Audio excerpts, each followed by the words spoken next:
están? Bueno, vamos a hablar en esta ocasión sobre qué es el caos, la teoría del caos. Y para empezar quisiera preguntarles, ¿se pudieran imaginar que ustedes pueden mejorar su salud a partir del caos? ¿O pudieran imaginarse que a partir de un evento que termina siendo muy aleatorio, se podría determinar con precisión algunas situaciones del mismo, como por ejemplo el clima? Bueno, esta teoría habla sobre cómo de lo caótico o aleatorio, que es en general como se entiende la palabra caos, puede surgir el orden, y también cómo del orden puede surgir el caos. Quédate porque vamos a hablar de esto y vamos a ponerle números, vamos a hacer simulación para entender a fondo qué es el caos. Entonces vamos a comenzar. Primero que nada, para entender qué es el caos, habría que hablar de los sistemas dinámicos. El científico americano Edward Lorenz, que era meteorólogo y estaba estudiando el clima, hizo un modelo matemático en donde lo que quería hacer es una predicción de el clima en el tiempo. Los modelos matemáticos que nosotros conocemos, bueno, son modelos que pueden ser evaluados en el tiempo para obtener resultados puntuales. A esos modelos se llaman deterministas. Entonces vamos a estudiar dos tipos de sistemas, los deterministas y los modelos dinámicos. Tienen que ser deterministas y dinámicos para que puedan entrar dentro de esta teoría.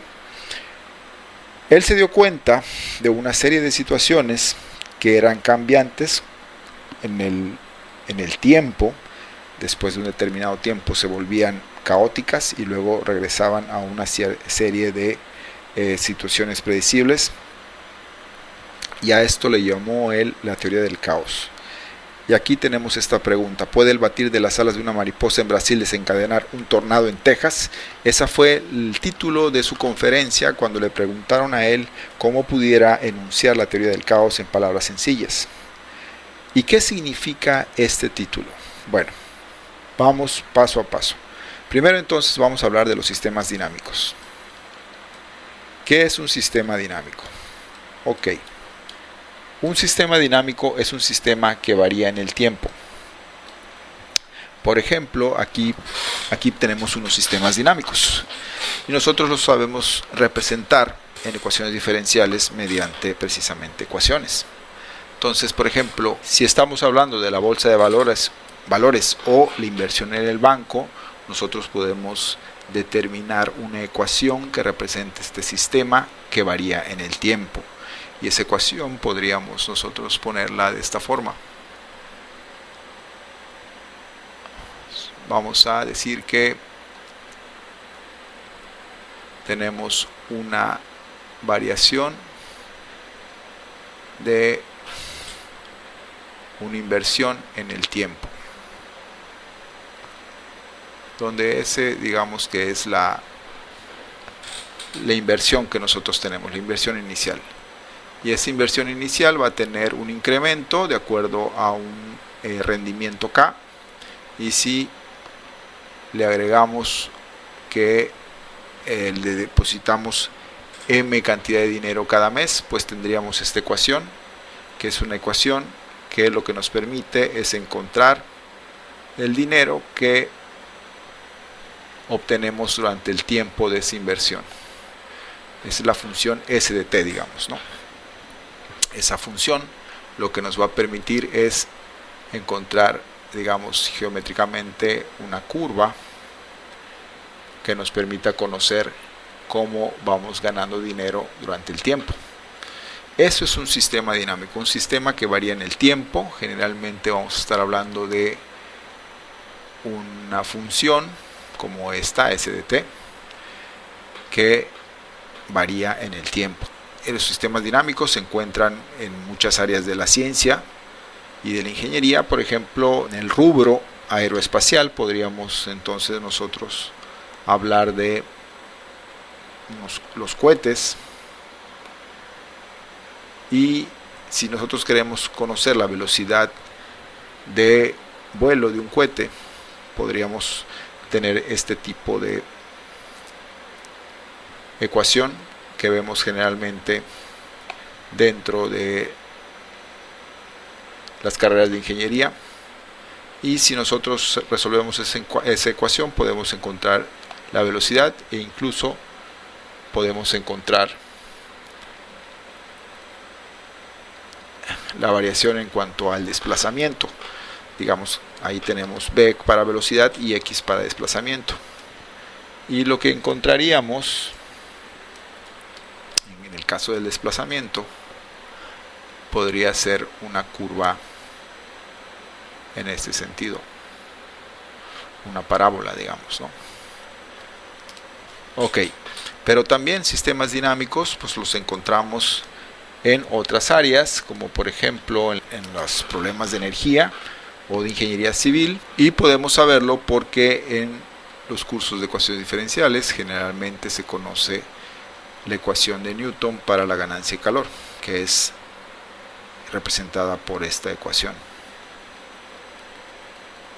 La variación de la temperatura con respecto al tiempo, aquí está, y obtenemos entonces esa función, ¿no? Temperatura con respecto al tiempo. Ese es un sistema dinámico.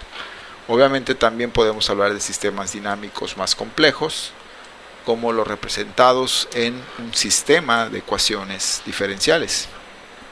En el caso de una epidemia, con esta otra ecuación.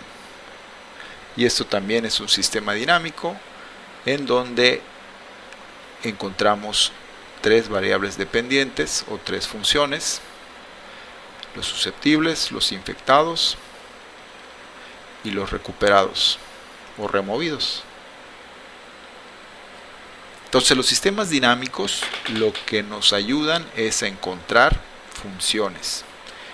En el caso de este sistema dinámico, generalmente los infectados forman una curva de esta forma, este es I de t, y podemos también encontrar a los susceptibles y a los recuperados de esta forma, ¿no? Entonces esta curva es R de t y esta otra es S de t. Ok, para ser consistentes vamos a poner aquí la curva para la ganancia de calor, que generalmente es una curva parecida a la parábola que hemos visto arriba. Esos sistemas tienen esa particularidad, tienen la particularidad de que podemos encontrar una situación puntual en el futuro de los mismos. Por ejemplo, aquí tenemos la simulación, por ejemplo, de la primera, que es la inversión. En este caso podemos nosotros variar, digamos, por ejemplo, si yo quiero saber qué va a pasar no en el tiempo 5 ni en el tiempo 6, sino en el tiempo 7, pues yo pudiera entonces variar esas condiciones y entonces encontrar qué ocurre en el tiempo 7. ¿Sí? Lo mismo ocurre, por ejemplo, para la situación del tiro parabólico. ¿Sí? Podemos saber en cada uno de los puntos en donde se encuentra, digamos, esa ojiva, para no meternos en esos problemas vamos a hablar de un proyectil para alguna situación de desarrollo, o simplemente un balón de básquetbol, por ejemplo, ¿no? Y lo mismo ocurre con las situaciones de ganancia de calor. Aquí tenemos dos representaciones de ganancia de calor para una edificación y el punto es el mismo, que podemos determinar las funciones que nos permitan saber en el futuro qué va a ocurrir. Aquí, por ejemplo, en esta app podemos ver con precisión cuál es la evolución de esta pandemia. Por ejemplo, en este caso, si aquí ponemos esta situación así, podemos darnos cuenta que esta pandemia podríamos decir que originalmente sea esta configuración. Entonces tenemos susceptibles, tenemos los infectados en rojo, los susceptibles en cian, y los que están en amarillo son los recuperados. Pero al poder tener ese control, porque es un sistema dinámico que varía en el tiempo y que es determinista, que esa es la otra variable, la segunda variable que tienen los sistemas dinámicos, digamos, los sistemas que vamos a estudiar ahorita son deterministas. Quiere decir que nosotros podemos saber con precisión puntual qué va a ocurrir en el tiempo. Si yo, por ejemplo, aquí varío esta variable de la parte de las epidemias, entonces yo voy a encontrar una cierta configuración para la epidemia en el futuro, muy puntual. Entonces tenemos esas dos situaciones para los sistemas dinámicos. Son que varían en el tiempo, por eso son dinámicos, y la otra que nos interesa es la situación de que son deterministas. Es decir, que podemos con puntualidad saber qué posición tienen en el futuro.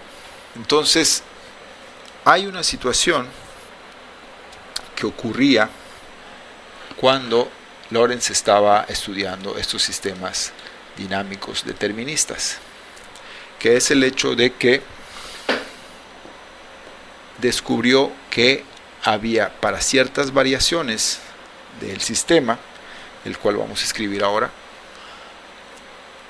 Este es el sistema que Lorentz utilizó para la simulación climática, en donde X, Y y Z representan la cantidad de variación o del movimiento atmosférico, digamos la X, y la Y y la Z el cambio de temperaturas, digamos, ¿no?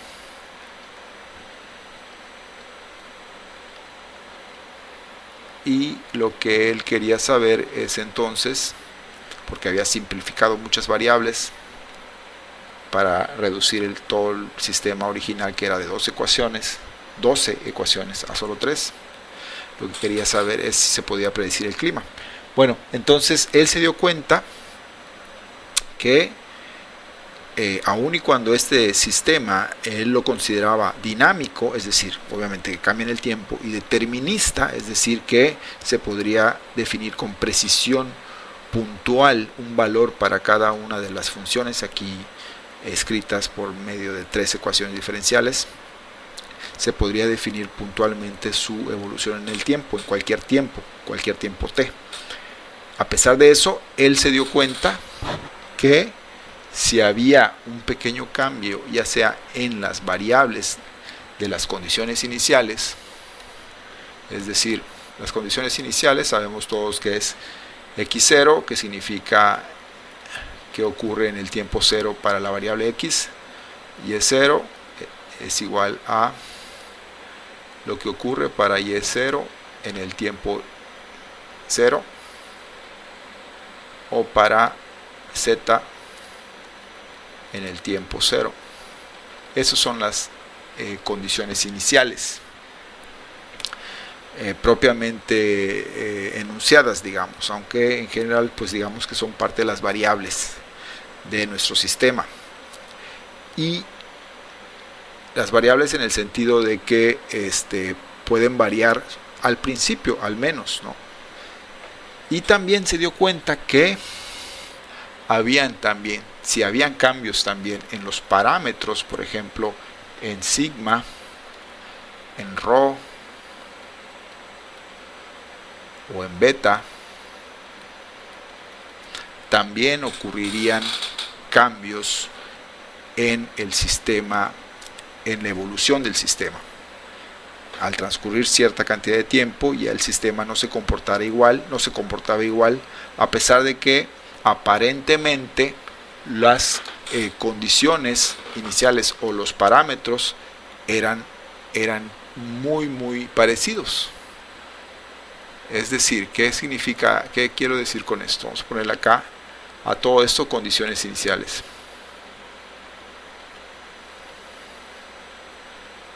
Condiciones iniciales.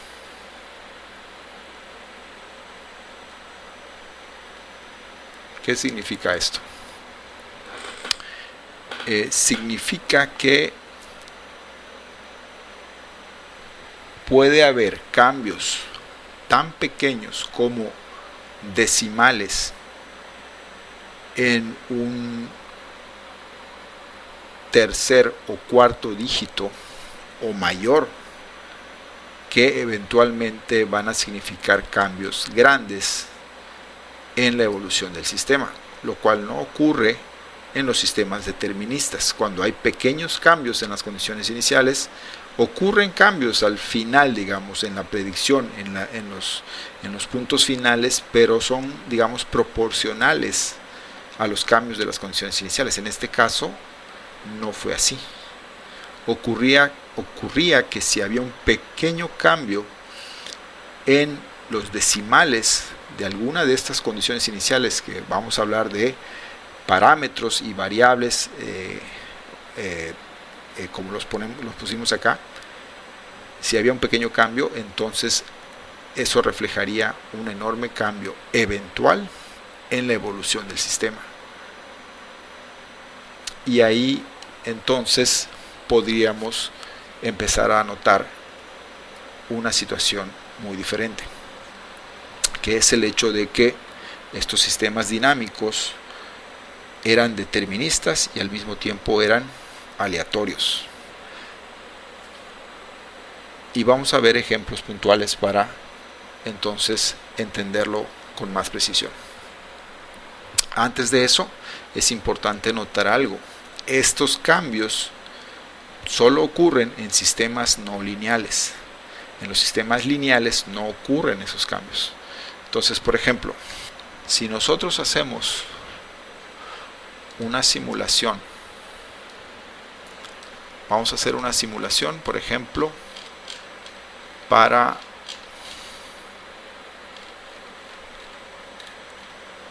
lo que ocurriría, por ejemplo, en la ganancia de calor o en las epidemias, para que sea mucho más sencillo. Vamos a ver. Aquí, por ejemplo, tenemos estas tres curvas que nos representan a las poblaciones, a la población que está siendo afectada, y tenemos por acá unos ciertos parámetros. Las condiciones iniciales, la condición inicial de la población son 1000.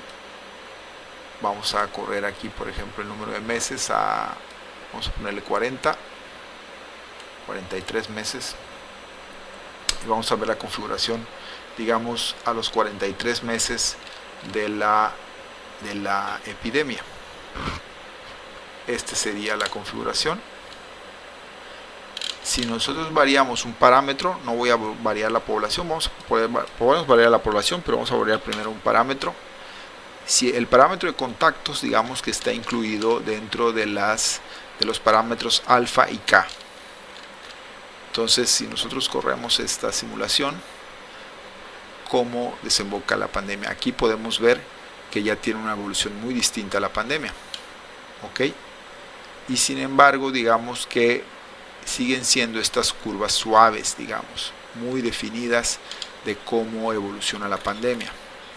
Si yo aquí le bajo a 500, vamos a ver qué ocurre.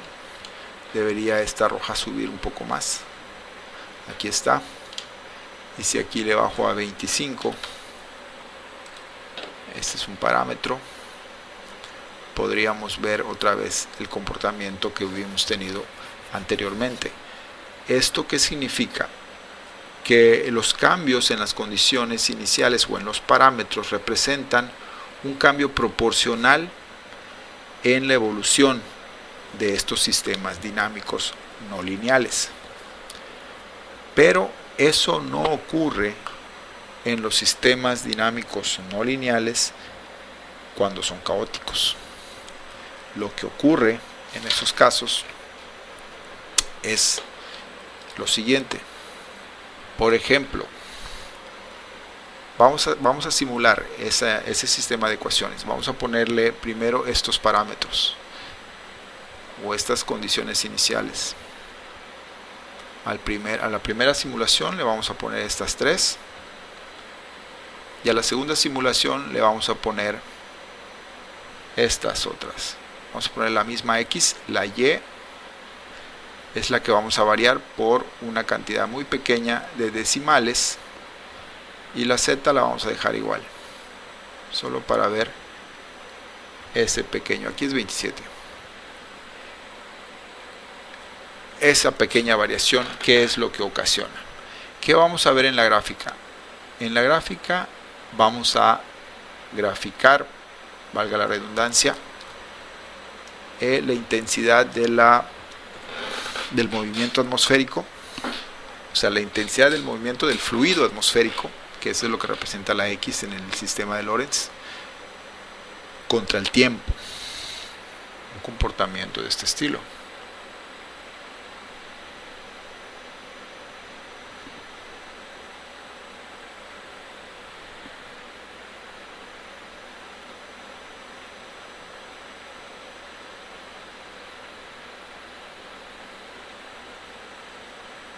No exactamente las mismas curvas, pero lo que quiero aquí representar es una variación. Este digamos que va a ser para el primer sistema. Para el segundo sistema vamos a representarlo con esta. ¿Qué es lo que va a ocurrir? Va a ocurrir algo como esto.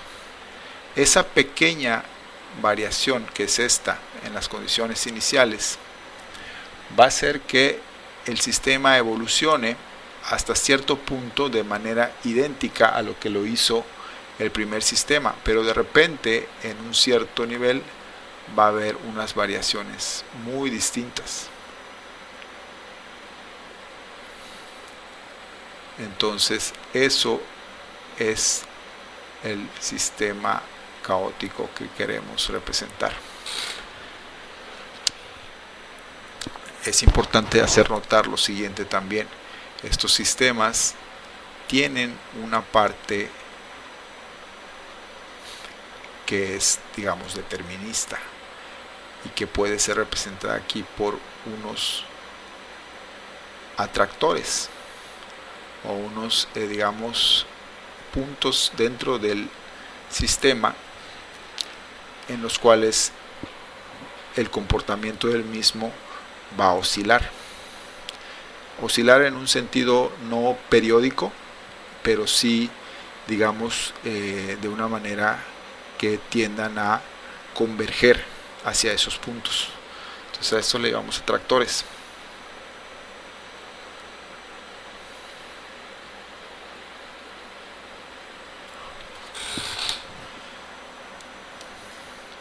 Al decir tiendan a converger, no estoy siendo preciso, porque realmente no es que terminen en el punto la evolución de sus sistemas, sino que simplemente, digamos, van a girar alrededor de esos puntos. Ok, para ver con precisión esto que estamos hablando, vamos a hacer la siguiente simulación. Aquí podemos ver la evolución de tres condiciones iniciales diferentes, variadas nada más en uno de los parámetros o en una de las variables, como lo vimos, y los tres sistemas, las trayectorias de los tres sistemas se comportan prácticamente igual al principio, evolucionan igual, evolucionan respecto a un atractor. En este caso, este es el atractor. La gráfica que estamos nosotros ahorita simulando es una gráfica de el comportamiento fásico, y en este caso este sistema de Lorentz, digamos que ese comportamiento no va a ser en un plano, sino tiene que ser en un volumen, ¿no? Entonces esa es la evolución que empiezan a tener. Si se fijan, al principio era idéntica, formó una especie como de ala y luego empezó a girar en torno a ese atractor, pero eventualmente esa pequeña variación empieza a hacer que empiezan a, digamos, comportarse de una forma muy distinta las trayectorias de los diferentes valores iniciales. No tenemos dos sistemas acá, tenemos tres sistemas. Nosotros pusimos en el ejemplo nada más dos, pero en realidad acá son tres los que estamos utilizando. Y entonces vemos cómo esos sistemas empiezan a variar de una forma muy distinta. Para poner datos, digamos, datos interesantes de este sistema en particular, los atractores en donde giran estas trayectorias son atractores extraños, se le llama atractores extraños. ¿Por qué? Porque resulta que estas trayectorias nunca se tocan ¿Por qué? Porque están en un espacio dimensional entre la segunda y la tercera dimensión. No son tridimensionales exactamente, pero tampoco son bidimensionales. Están entre la segunda y la tercera dimensión. Esto lo que significa es que las trayectorias son infinitas. ¿Y cómo puede ocurrir esto? Porque son fractales. La dimensión en la que se mueven es una dimensión fraccionaria entre la segunda dimensión y la tercera dimensión. Cuando hay un conjunto, digamos, de puntos que sirven como atractores, que en este caso se puede imaginar como un conjunto de puntos que están en diferentes dimensiones, y nos da una visión de cómo un sistema caótico, aleatorio, puede tener un orden. Pero ¿qué ocurre si nosotros graficamos entonces el movimiento de este fluido atmosférico en una gráfica de segunda dimensión? Aquí lo podemos ver con otra animación. Aquí va perfectamente hasta el día 6, y en el día 7 es cuando empieza esa divergencia. Aquí vamos a ponerle otra vez un color que nos permita ver mejor lo que ocurre. Entonces, esa divergencia que empieza a ocurrir es caótica. No se puede definir con precisión puntual qué es lo que ocurre en el tiempo en esas ocasiones. Eso es el caos. No los puede decir, porque la variación en los decimales o una pequeña variación en los parámetros hace que el sistema evolucione de forma caótica. Entonces es determinista y al mismo tiempo es caótico. Si nosotros pudiéramos conocer con precisión los decimales, es decir, si hacer una medición de los parámetros en la naturaleza, de los parámetros que se involucran dentro de la ecuación, si nosotros pudiéramos conocer todos los decimales de esos parámetros, el sistema sería completamente determinista, es decir, podríamos nosotros saber con precisión si va a llover, si no va a llover, cuánta cantidad va a llover, etc. Pero como no podemos medir con precisión esas condiciones iniciales o esos parámetros, no lo podemos saber. Estos sistemas caóticos están en muchos lugares de nuestra vida cotidiana. En las áreas de biología, por ejemplo. Aquí tenemos un ejemplo. También en las áreas de eléctrica, de mecánica. En nuestro curso vamos a ver precisamente cómo afecta el caos a los sistemas representados por ecuaciones diferenciales de segundo orden. Por ejemplo, el sistema de Van der Pol en eléctrica, o los sistemas mecánicos que son oscilatorios, como el doble péndulo. Entonces, por ejemplo, en este caso, en el crecimiento poblacional podemos poner un ejemplo en donde utilizamos la ecuación diferencial de la variación de la población de acuerdo a una tasa de crecimiento poblacional y una restricción del medio ambiente para encontrar la función que nos permita predecir, la función P de t. Ahora, vamos a hacer una simulación para ver en este caso como un parámetro, porque ya vimos como las condiciones iniciales, en específico en el tiempo cero, cuando se le asignan valores al tiempo cero para cada una de las variables dependientes, eso puede ocasionar caos, ya lo vimos ahora, pero vamos a hacer el ejemplo ahorita con una simulación para un crecimiento poblacional. Entonces vamos a utilizar estas condiciones iniciales, que son tiempo y población, de que sean idénticas, ¿no? Aquí el tiempo es 0 también. Aquí es tiempo 0, obviamente T0, tiempo 0. Y en la siguiente va a ser igual, pero lo que va a variar nada más es el parámetro. El parámetro R, que es este acá, que es la tasa de crecimiento poblacional. Entonces vamos a ver qué ocurre. Aquí tenemos esta gráfica que se utilizó en un programa conocido de un doctor en matemáticas, bueno, que compartió esta gráfica para poder entonces hacer nuestras propias simulaciones. Y aquí lo que expliqué hace un momento es de que la población, si la mantenemos fija, aquí por ejemplo esta población, perdón, este es el rango, esta es la población puede variar, pero fíjense cómo la evolución de la población al paso del tiempo no varía, o sea, no se comporta de forma caótica, es decir, errática, como la vimos en el atractor de Lorentz, sino que se mantiene estable. Por ejemplo, acá vemos que llega a un punto y se mantiene ahí estable. Por ejemplo, acá si lo subimos a 1.8, la población al cabo de un tiempo, independientemente de cuál sea su condición inicial, se mantiene estable alrededor de 0.45 más o menos, ¿no? Pero ¿qué ocurre si varió el parámetro R?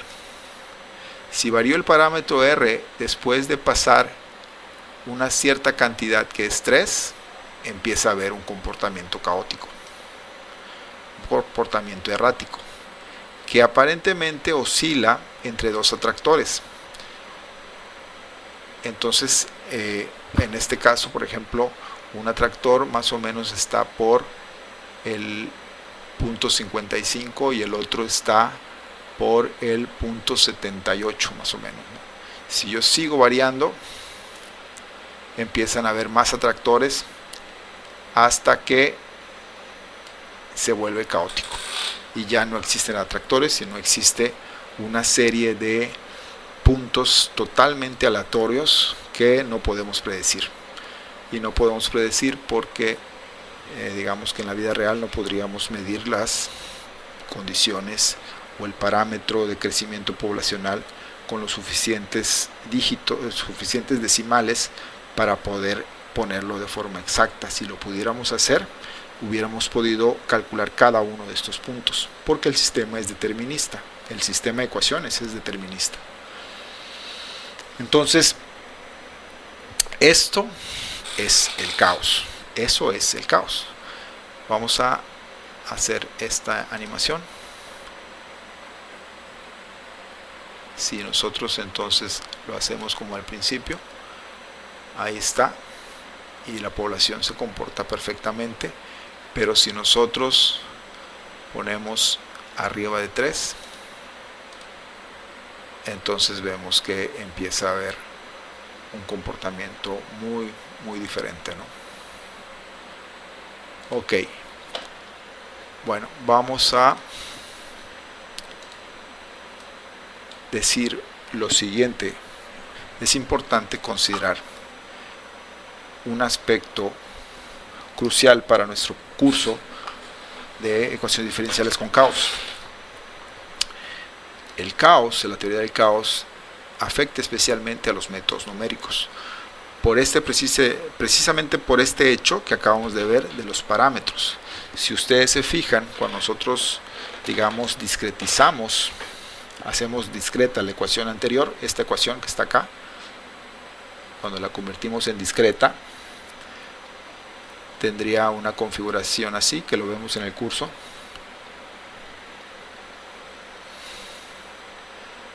Esta configuración,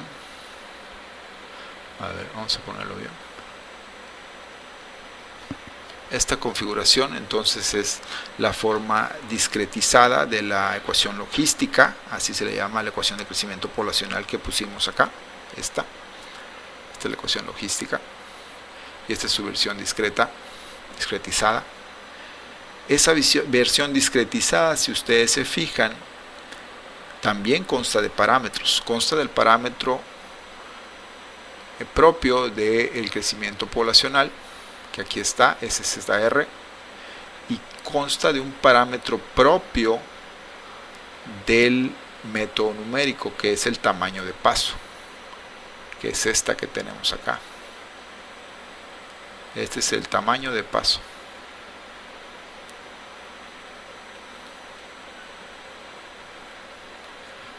Y ese tamaño de paso también es un parámetro.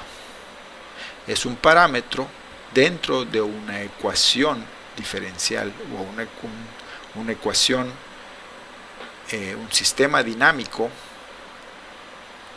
no lineal. ¿Sí? Entonces es un sistema dinámico no lineal. Discretizado, por supuesto, pero es un sistema dinámico no lineal. Entonces, esto lo que va a generar es un comportamiento caótico en la simulación numérica para esa ecuación. Específicamente, ¿qué es lo que ocurre? Bueno, vimos ahorita que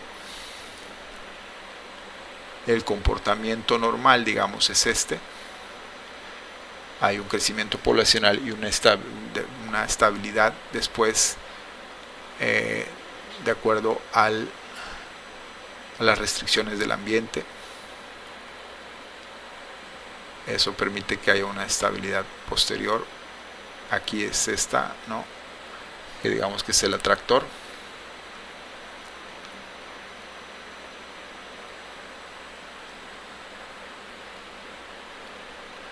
¿Sí? Y vimos que si variamos el parámetro R, lo que ocurría es lo mismo al principio, pero eventualmente había un comportamiento errático, ¿no? ¿Qué ocurre con la situación de la ecuación discretizada? Lo mismo. Mientras el parámetro H, aquí vamos a ponerle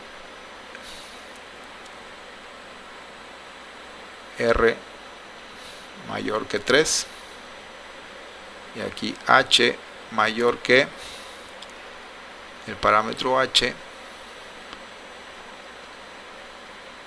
hace que el comportamiento sea igual. Empieza a ser esa situación. ¿De acuerdo? Alrededor ya sabemos de un atractor, ¿va?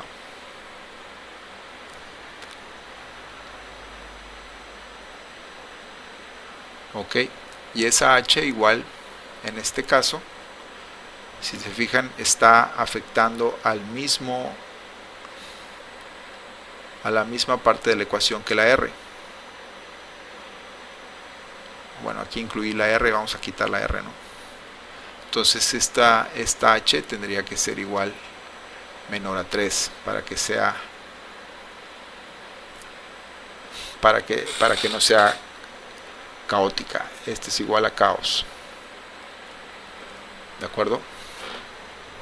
Que eso es lo que vimos ahorita en la simulación anterior.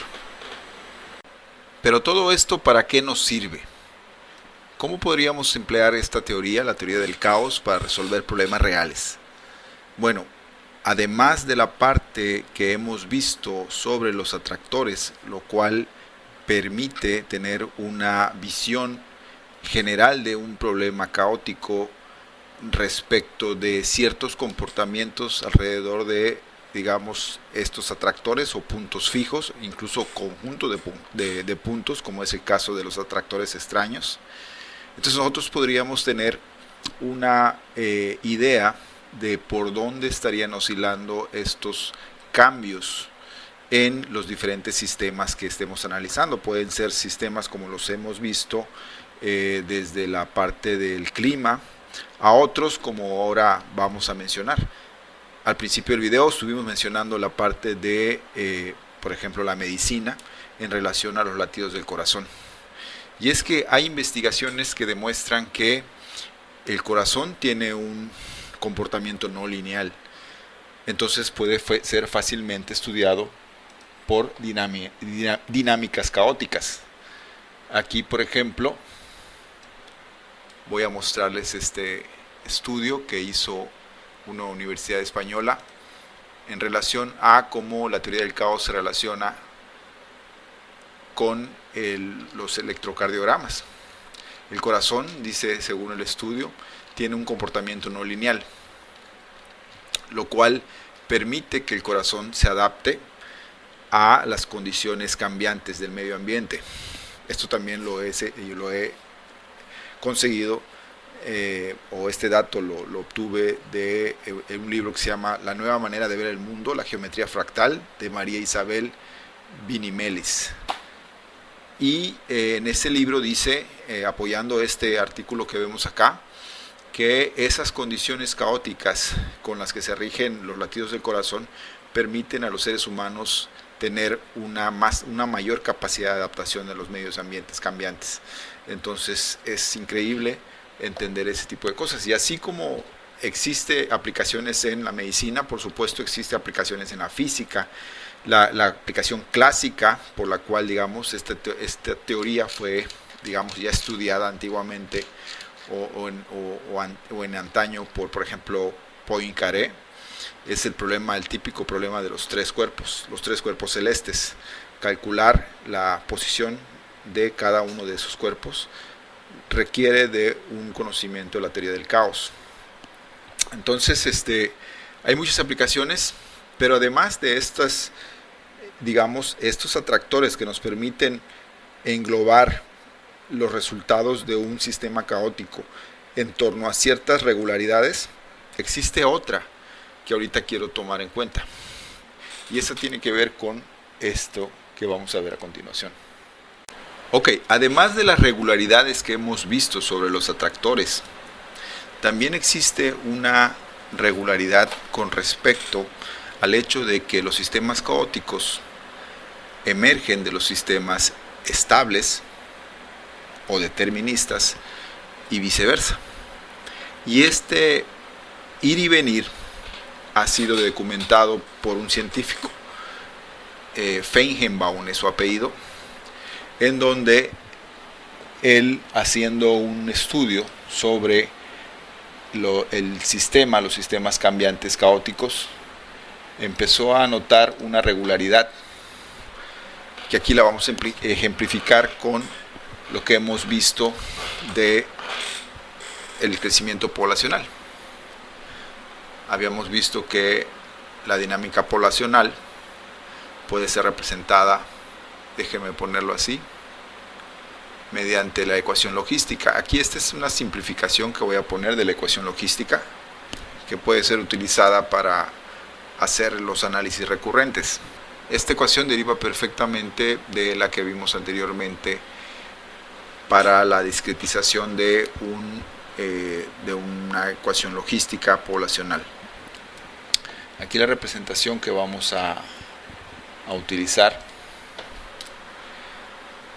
es la misma que hemos visto anteriormente, la gráfica que obtuvimos y luego la simulamos para el crecimiento poblacional.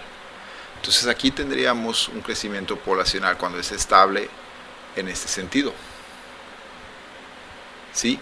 Pero cuando viene el caos ocurre que empiezan a haber esas oscilaciones y de repente empiezan a haber un mayor grado de oscilaciones. Y luego se duplica ese grado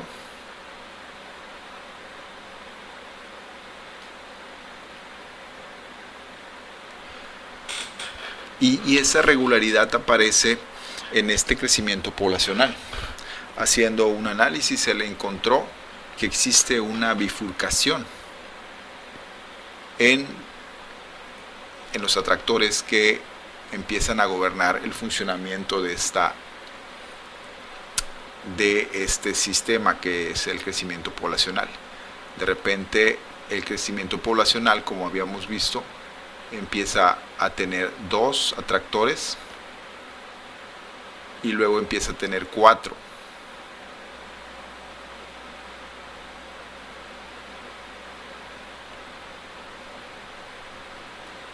Y luego se duplica otra vez,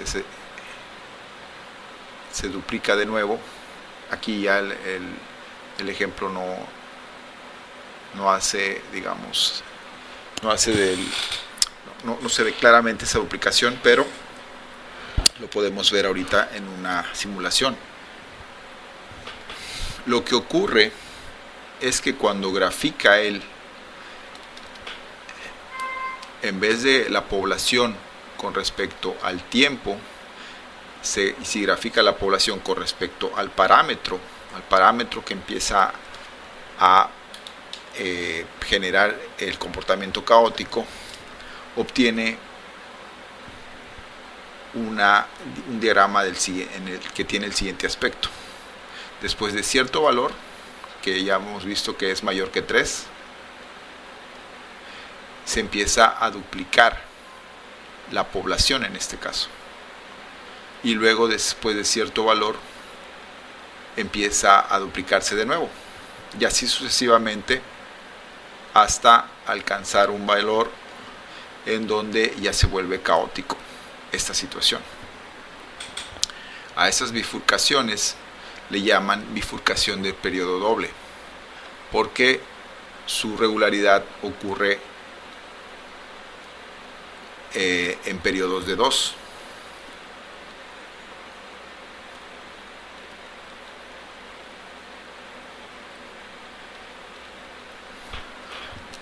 Un ejemplo de eso podemos verlo en la siguiente simulación. Muy bien, entonces vamos ahora a hacer la simulación del crecimiento poblacional que hemos planteado en el ejemplo, y vamos a poner diferentes tasas de crecimiento para ver cómo van ocurriendo esas bifurcaciones a lo largo del tiempo. Aquí tenemos una gráfica en donde el punto rojo representa las condiciones iniciales. Digamos que estamos poniendo una población en porcentaje, entonces el 10% de esa población, digamos que es la población inicial, y la curva en cian representa la evolución de esa población en el tiempo. De acuerdo a los parámetros que ahorita estamos manejando, obviamente esa población colapsa muy rápidamente, pero vamos a otorgarles diferentes tamaños de crecimiento, de tasas de crecimiento. En este caso la primera tasa de crecimiento es menos 0.9. Vamos ahora a poner una tasa de crecimiento, aquí lo voy a poner, de 1.02. Y vamos a hacer la simulación. Ahí tenemos el primer resultado. Vemos cómo esa población de cualquier, digamos, animal que queramos, digamos, conocer su evolución, supongamos que son conejos, podría ser cualquier otro animal que quede representado con este modelo.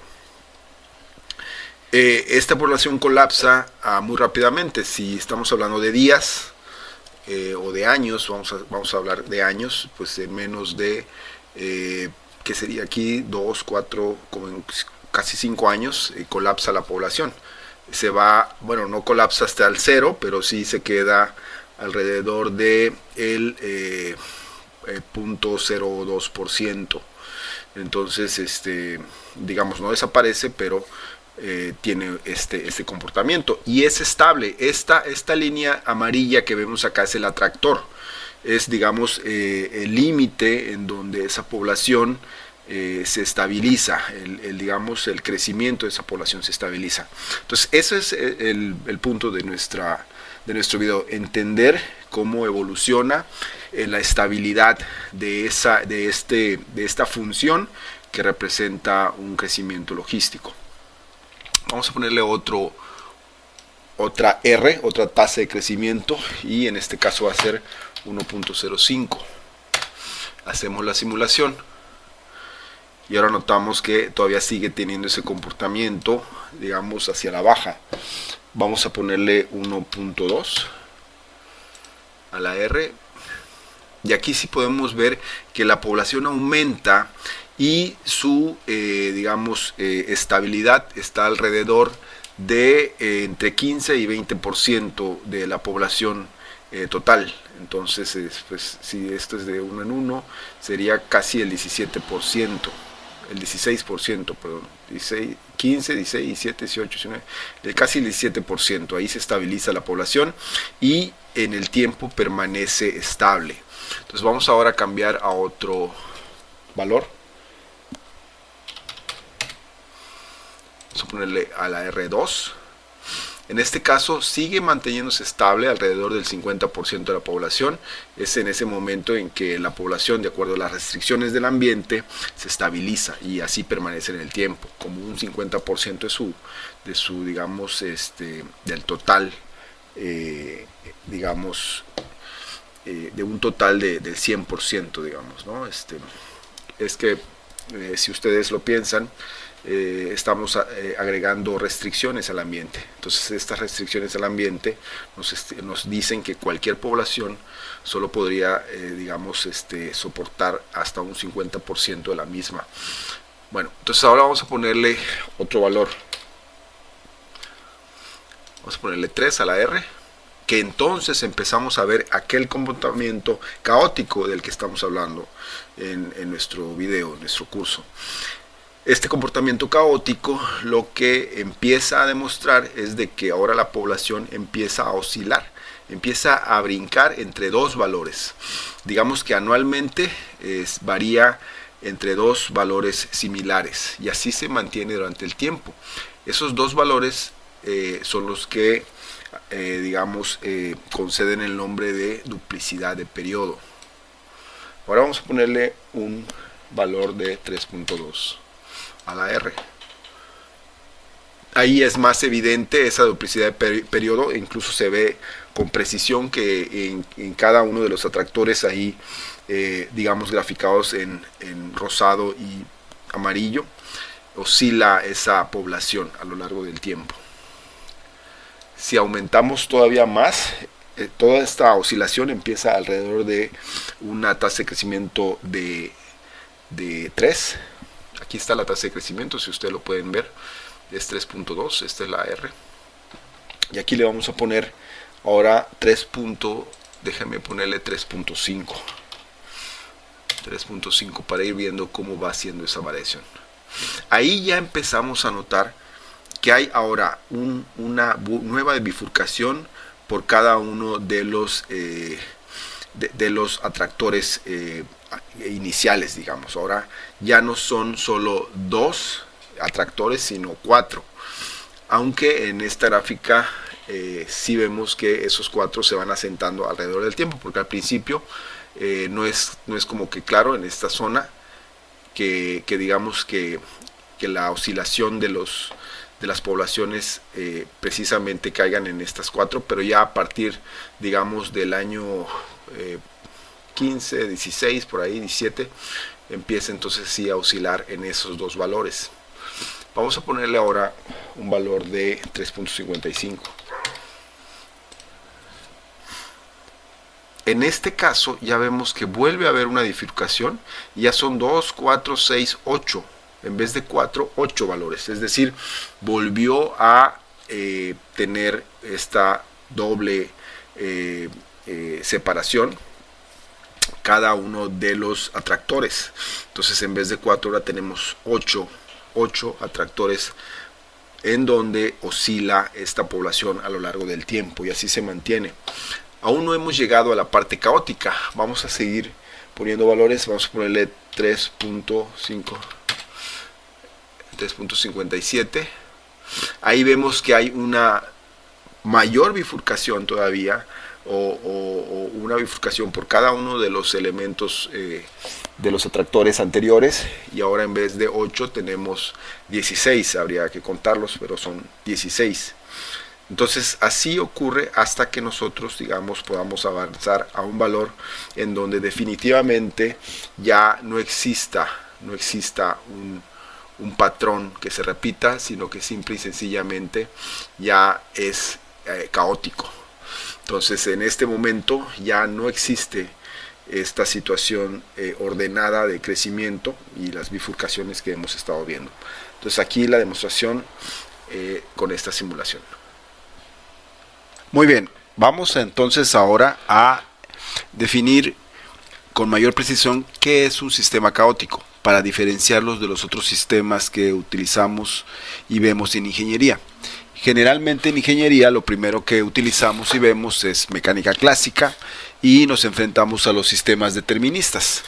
Entonces vemos, por ejemplo, los fenómenos como el tiro parabólico, que aquí tenemos la representación clásica. Este dibujo nos representa ese tiro y bueno, siempre queremos encontrar una función que nos permita modelar y hacer predicciones. En este caso vemos esta fórmula que nos permite calcular la aceleración. También vemos la velocidad, que generalmente es mediante una derivada de primer orden. Aquí es una t. Y por último encontramos la función integrando las derivadas anteriores, que nos hace que nos facilita el modelar y hacer pronósticos del comportamiento, en este caso del proyectil. Bueno, un sistema de este tipo es un sistema determinista, que significa que es un sistema donde si conocemos sus condiciones iniciales podemos definir con precisión toda su evolución, cómo, en qué momento va a estar la partícula en tal lugar, qué velocidad tendrá, etcétera. Entonces la función que representa, por ejemplo, en este caso el tiro parabólico, es una función que genera una parábola, digamos, ¿no? Que eso ya lo hemos visto. Ahora, un sistema caótico. Un sistema caótico es un sistema determinista y aleatorio al mismo tiempo. Es decir, tiene un comportamiento que puede ser predecible en cierto momento del tiempo o durante cierto tiempo, y posteriormente empieza a tener un comportamiento errático y aleatorio, pero que también se convierte este comportamiento errático y aleatorio de cuando en cuando en un comportamiento otra vez estable. Es decir, oscila este sistema entre comportamientos deterministas y aleatorios. El ejemplo clásico es el que vimos, donde la ecuación, por ejemplo, para representar el sistema que nos permite representar la variación del clima es el sistema de Lorentz. Entonces lo que ocurría si después de, digamos, hacer el primer pronóstico tratábamos de encontrar un segundo pronóstico con diferentes condiciones iniciales, aunque sea variadas por lo mínimo, y vamos a encontrar que a partir del séptimo día hay una cierta variación que ya no permite describir al sistema como lo habíamos descrito. Entonces, en un cierto tiempo es determinista y posteriormente a ese tiempo es aleatorio.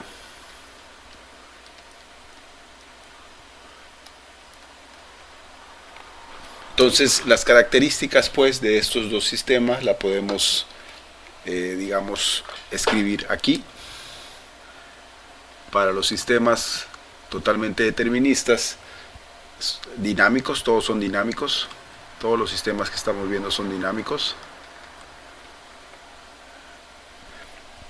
Este sistema determinista es lineal, de la mecánica clásica. Y bueno, deterministas, ¿no? Es decir, que podemos saber con precisión su evolución. En el caso de entonces los sistemas caóticos, también son dinámicos, son no lineales en vez de lineales, no lineales, y oscilan entre el determinismo y lo aleatorio, ¿no? Aleatorio.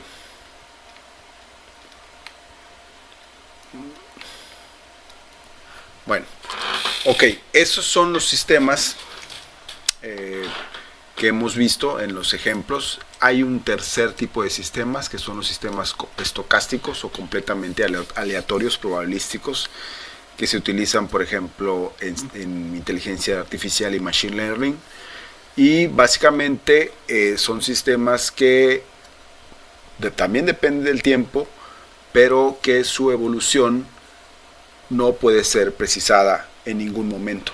Entonces las aproximaciones que se hacen mediante funciones para poder modelar esos sistemas se hacen en base a cantidades de datos masivas que nos permiten determinar un comportamiento. Entonces generalmente una gráfica de estas que se utiliza en machine learning para, por ejemplo,